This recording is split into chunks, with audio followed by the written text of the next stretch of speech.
संविधान हमारे देश की कुंजी है।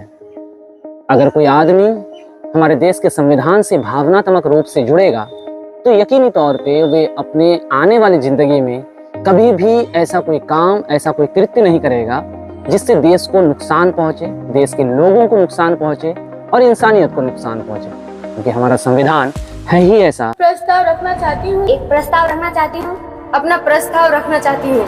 मेरा मानना यह है कि हम किसी भी सूरत हाल में आके क्लास की चीजें नहीं बोल सकते। छोटा बच्चा जो होता है वो तो उसको तो कुछ पता नहीं रहता है, वो तो खेलने की उम्र में रहता है, इसलिए वो कुछ भी बोल सकता है। मेरा इस प्रस्ताव से कौन सहमत है? कौन कौन सहमत नहीं है? अब सवाल ये है कि हजारों बार संविधान के नारे लगाने वाले, हजारों बार संविधान का जाप करने वालों को क्या वाकई में संविधान के बारे में पता है कि संविधान तैयार कैसे हुआ है? क्योंकि जब तक आपको पता नहीं चलेगा कि संविधान तैयार कैसे हुआ है, तब तक आप उससे भावनात्मक रूप से नहीं जुड़ सकेंगे। यही बातें हमारे इल्हाम एकेडमी के बच्चों को समझाने के लिए कुछ दिनों से हम लोग एक कार्यक्रम करवा रहे हैं। कार्यक्रम में बच्चों को शामिल किया गया है जिसमें बच्चे खुद जो है अपने इल्हाम एकेडमी के लिए कानून बना रहे हैं। मेरा प्रस्ताव यह है कि हम यहाँ पे प्रोग्राम करते हैं, हमें प्रोग्राम के लिए अलग टाइम दिया गया है, अलग दिन दिया गया है, क्योंकि इसके बावजूद हम क्या करते हैं, क्लास की चीज़ें आके बोलते हैं। मेरा मानना यह है कि हम किसी भी सूरत हाल में आके क्लास की चीज़ें नहीं बोल सकते, क्योंकि अगर हम क्लास की चीज़ें आके बोलते हैं तो हमारा प्रोग्राम करने का कोई मतलब ही नहीं बचता है। क्योंकि जब हम क्लास की चीज़ें क्लास में कर रहे होते हैं, क्लास में परफॉर्म करते हैं कि टीचर सुनते हैं, हमारे दोस्त सुनते हैं, हम अगर उसी चीज़ों को अगर हम आके प्रोग्राम में बोलें तो हमें कुछ नया सीखने को नहीं मिलेगा। हम इसके प्रोग्राम के लिए अलग टाइम निकालते हैं, अलग दिन निकालते हैं, तो हमें ये कोशिश करना चाहिए कि हम कुछ नया आके बोले ताकि हमें कुछ नया सीखने को मिले। मेरे इस बात से कौन कौन सहमत है? कौन कौन सहमत नहीं है? हाँ, क्या क्या क्या असहमति है आपकी? मेरा ये उनके तरफ असहमति है कि छोटा बच्चा जो होता है वो तो उसको तो कुछ पता नहीं रहता है, वो तो खेलने की उम्र में रहता है, इसलिए वो कुछ भी बोल सकता है बुक से, तो वो कुछ अलग नया टॉपिक तैयारी करके नहीं लाता है, इसी से मैं असहमत। सही बात है। तुमने जो कहा इल्हाम का बच्चा पढ़ करके आगे बढ़ेगा, लाइब्रेरी को बाहर के लोगों को किताब पढ़ने का अधिकार नहीं है। हाँ, ये भी बात है। हाँ तो है, तो पर ये बात गलत है। इल्हाम का बच्चा पढ़ के आगे बढ़ेगा। लाइब्रेरी सबके लिए है, कोई भी आ सकता है। जिम्मेदारी। यदि हम बच्चों को अनुशासन सिखाना चाहते हैं तो उन्हें जिम्मेवारी सौंपनी होगी, और यह जिम्मेवारी कुछ इस तरह है कि जितने भी बच्चे हैं उन सभी बच्चों को अलग अलग ग्रुप बनाकर उन बच्चों को कुछ काम सौंपना होगा, और हर एक ग्रुप में 10 या 15 करके बच्चे होंगे, और जितना सारा काम है, जैसे पौधों में पानी देना, कचरा चुनना, साफ सफाई करना, बाथरूम साफ करना, और भी कई तरह का काम है। फिर जितना सारा ग्रुप है उन सभी ग्रुप को 2 या 3 महीने बाद बुलाकर उनको जो ग्रुप सबसे अच्छा काम करेंगे उनको पुरस्कार दिया जाएगा, उनको सम्मानित किया जाएगा कि यह ग्रुप इस बार अच्छा काम किया है। इससे क्या होगा कि जो ग्रुप ये ग्रुप को देखकर और भी जितने भी ग्रुप बनेंगे वो ग्रुप भी चाहेंगे कि हम भी अच्छा काम करें, और इससे स्कूल का भी अच्छे से देखभाल होगा और हर एक बच्चे डिसिप्लिन में रहेंगे। तो मेरा प्रस्ताव से कौन कौन सहमत है? अब कौन कौन सहमत नहीं है? क्यों सहमत नहीं है? आप बच्चों को जिम्मेदारी सिखाएं, तो बच्चों की जिम्मेदारी है तो फिर प्राइज की बात कैसे आई? पर बच्चों का प्राइज देके तो बच्चा अपनी जिम्मेदारी समझ मैं प्रस्ताव रखना चाहती हूँ कि साइकिलों को लाइन से रखना चाहिए। अगर लाइन में ना रख के जहाँ तहाँ साइकिलों को रख देते हैं तो साइकिल निकालते समय दिक्कत होता है, और साइकिलों को एक जगह में रखना चाहिए, और एक साइकिल को दूसरे साइकिल से 1 हाथ की दूरी में रखना चाहिए। अगर एक साइकिल गिरे तो दूसरे साइकिल को नुकसान ना हो। कानून पर रिसर्च कर रहा है तो हमें ये स्कूल के साथ प्रोग्राम करने का मौका मिलना चाहिए ताकि हम देख पाए कि हमें कैसी बात रखनी चाहिए। जो कानून बनाता है उनको हर जगह पहुंचना पड़ता है। क्या आप मौका देंगे?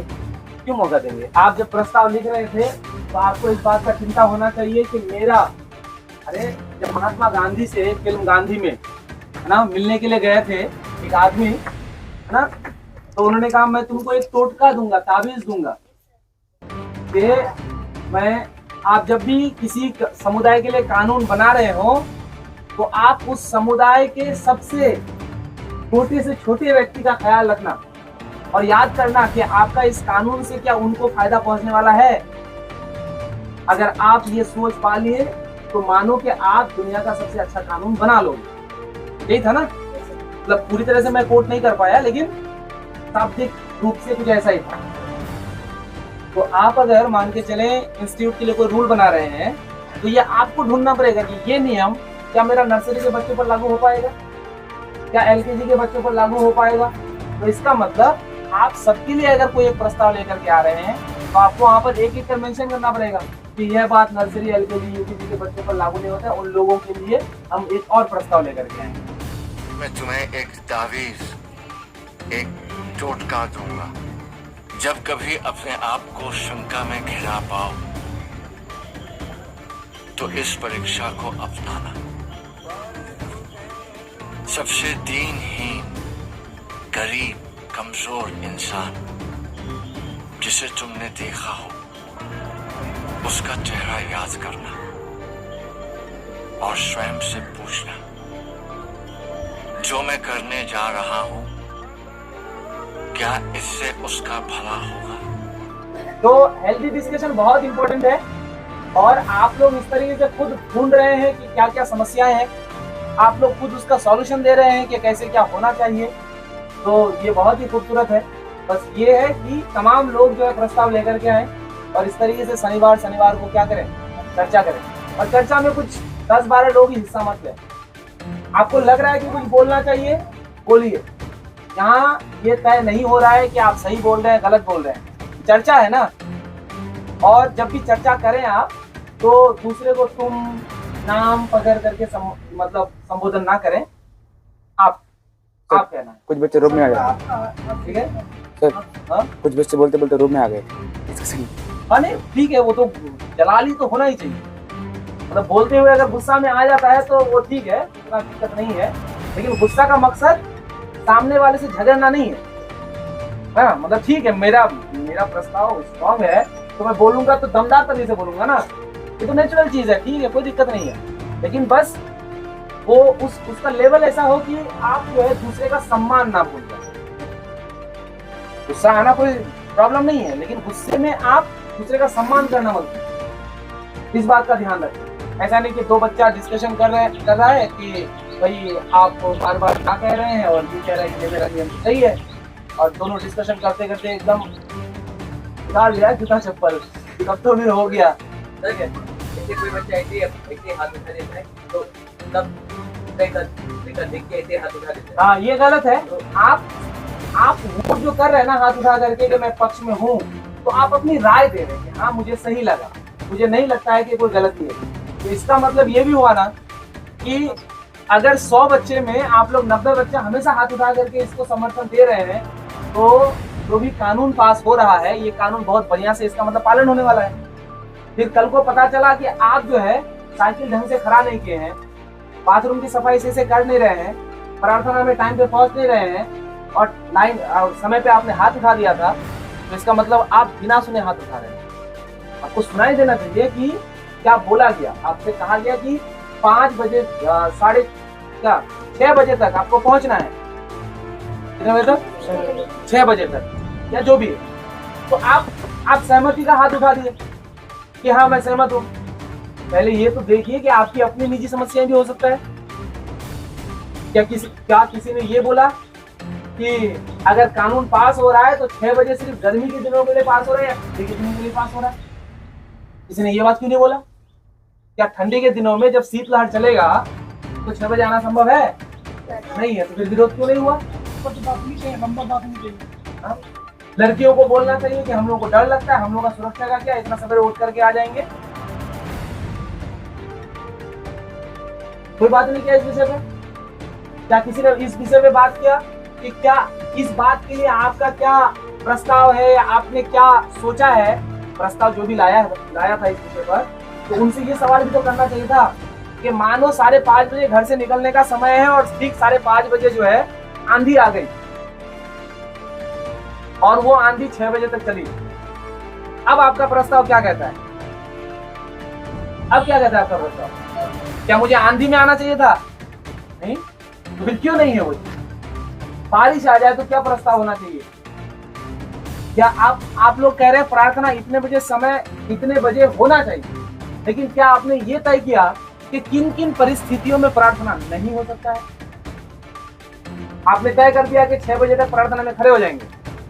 आपने ये तय किया कि अगर 6 बजे बारिश हो रहा हो, जैसे 6:30 बजे तक बारिश हो रहा हो, सभी कोई आ गए हैं, जैसे 6:30 बजे तक बारिश हो रहा है, वो प्रार्थना का टाइम है, असेंबली का टाइम है, तो क्या उस समय आप लोग बारिश में प्रार्थना में आएंगे? हाँ, तो ये चीज वहां लिखित होना पड़ेगा। एक बारीक चीज पर बात करिए। ऐसे हवा में जो है आप लोग हाथ उठा देने से, हाथ लहरा देने से जो है नियम नहीं बनता है। इसको और ज्यादा स्ट्रॉन्ग में लेके आइए, सोचने का दायरा को और बड़ा कीजिए। अच्छा लगा कि आप लोग सभी को डिबेट में हिस्सा ले रहे हैं, और इस तरह का डिबेट एकदम स्ट्रॉन्ग चीज है, बहुत खूबसूरत चीज है। ये सबके बस की बात नहीं है, लेकिन इसको और खूबसूरत बनाइए। कई लोगों को लग सकता है कि इन तमाम चीज़ों से मिलेगा क्या, तो उससे पहले आप हमारे एम को समझ लीजिए। इल्हाम एकेडमी इस बात पर यकीन करता है कि हम सिर्फ बच्चों को किताब के माध्यम से ज्ञान देना नहीं चाहते हैं। हमारा मानना है कि बच्चों को चौतरफा विकास के लिए, बच्चों के सर्वांगीण विकास के लिए, बच्चों को हर संभव आने वाले उनके भविष्य में जो खतरे हैं, जो उनके लिए जो ज़रूरी चीज़ें हैं, उन तमाम चीज़ों के लिए तैयार करने के लिए बच्चों में तरह तरह के विचारों का आना बहुत ज़रूरी है। और ये तभी हो पाएगा जब बच्चे किसी भी तरह से किसी डिबेट कल्चर का हिस्सा होगा। तो हम लोग कोशिश करते हैं कि किसी भी मामले को लेकर के हो, बच्चे लोकतांत्रिक मूल्यों का ध्यान रखते हुए, तौर तरीकों का ध्यान रखते हुए डिबेट करना सीखें। क्योंकि जब कोई बच्चा एक डिबेट में हिस्सा लेता है तो उसमें चेतना की जागृति होती है और उसके मन में कई तरह के और भी नए सवाल आ जाते हैं। हो सकता है कि 100 सवाल अगर बच्चे के मन में आ जाए तो उनमें से 10-20 को वो खोजने लग जाए और उनका जवाब उन्हें मिल जाए, तो बच्चा हमारा और ज़्यादा जानकार हो जाएगा। और वास्तविक ज़िंदगी में भी अगर देखें हम लोग, जो कमाने खजाने वाली ज़िंदगी होता है, उसमें कई लोगों को साक्षात्कार देना होता है, इंटरव्यू देना होता है। तो इंटरव्यू में लोग कट जाते हैं इसलिए क्योंकि उनमें बोलने की क्वालिटी नहीं होती है।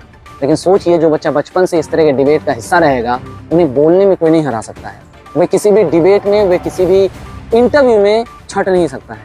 तो ये एक हमारा एम है, जिस एम के माध्यम से हम लोग तरह तरह की एक्टिविटी कराते हैं। अभी कुछ दिनों से मुझे लगता है ये काफ़ी लंबा चलने वाला है। तो अगर आपके पास कोई और आइडिया है तो आप हमारे साथ शेयर कर सकते हैं, क्योंकि हम चाहते हैं कि ये पूरी तरीके से 50-50 वाला मामला रहे कि अगर एकेडमिक 50% है तो एक्स्ट्रा करिकुलर एक्टिविटीज़ भी 50% हो। और इसी चीज़ का पीछा करते हुए हम लोग तरह तरह की एक्टिविटी कराते हैं, जिनमें से ये संविधान वाली टॉपिक है। आप वीडियोस देख करके एंजॉय कर सकते हैं कि कितना मज़ा आ रहा है, बच्चे किस तरीके से इस मामले पर अपनी इन्वॉल्वमेंट दर्ज करा रहे हैं और क्या कुछ इन्हें मिल सकता है। कैसा लगा आप नीचे में कमेंट करके भी बताएं, और जो आइडिया अगर आप देना चाहते हैं तो आप ज़रूर आइडिया हमें दे सकते हैं।